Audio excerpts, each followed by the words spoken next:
She was recently adapted into the Mutant Mayhem universe after gaining a very loyal fanbase thanks to a previous adaptation into the IDW comics. But both of these versions were inspired by a character who only showed up a handful of times in the 2003 series. Nevertheless, those appearances were enough to inspire at least 2 adaptations.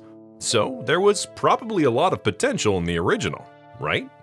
Join me today as I explore the story of the original Angel from the 2003 series. Angel was a young girl who lived in the same neighborhood as Casey Jones. Not much was known about her family, but we know she lived with her grandma, and she had an older brother named Ryan who worked in construction sites. Given that she was considering the Purple Dragons as her family by the time we met her, it makes me think that she didn't have any parents left, or they were simply never around. And with her brother busy at work, she may have felt a bit isolated.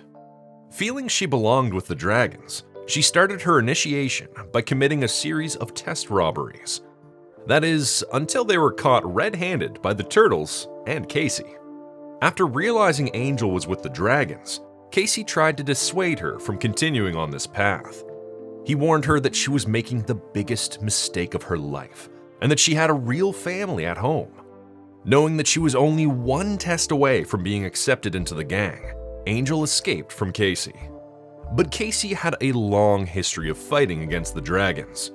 This history included the murder of his father at their hands. Furthermore, he had already promised her grandma that he would keep an eye on her. So he decided to infiltrate the final test. This challenge consisted of surviving a fight against other dragons. After seeing that Angel didn't have many chances of leaving that ring in one piece, he intercepted the fight to protect her. Unfortunately, Hun showed up and captured Casey, with the idea of making a whole fighting event around him, with the champion getting the privilege of killing Casey. Seeing Casey captured because of her filled Angel with guilt. She failed to lockpick his cage and finally admitted she was wrong. But for Casey, this was a second chance. He explained to her how to get some help by contacting the Teenage Mutant Ninja Turtles.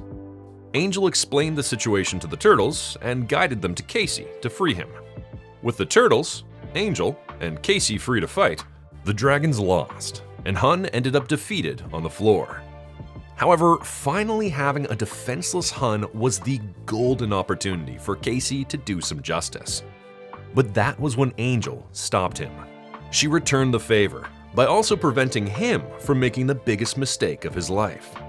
After the rescue mission, Casey brought Angel back to her grandma and got some homemade pie in return.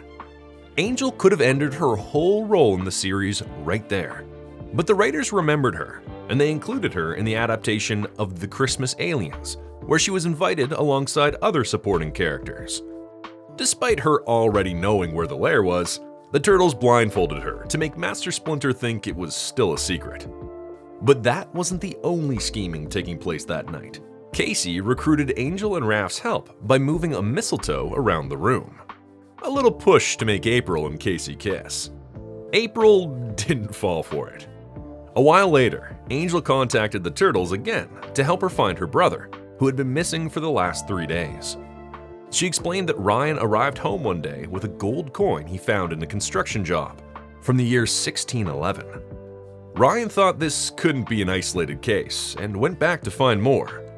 Angel had a bad feeling about it and asked him not to go, but the temptation was simply too big. Angel guided the Turtles to the Volpehart building, a place as old as New York. Things quickly turned paranormal after they found a staircase to some catacombs and a big door that looked like the gates of hell. The sudden rise of the undead pushed them back to where they came from, and that was when they found the old Volpehart. C.F. Volpehart, passing as his heir, confirmed Ryan went through that gate and never came back, and seeing how they had motivations to do the same, he decided to tell them the backstory of this place. 1,000 years ago, a meteorite fell to Earth, bringing evil creatures with insatiable hunger.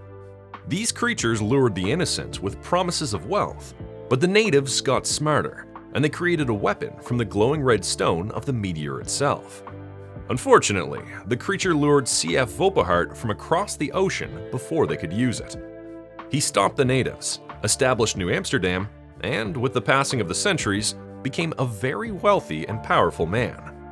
This was also why New York became the nation's financial capital. Volpahart was too weak to stop the creature, but seeing their courage, he gave them the spear.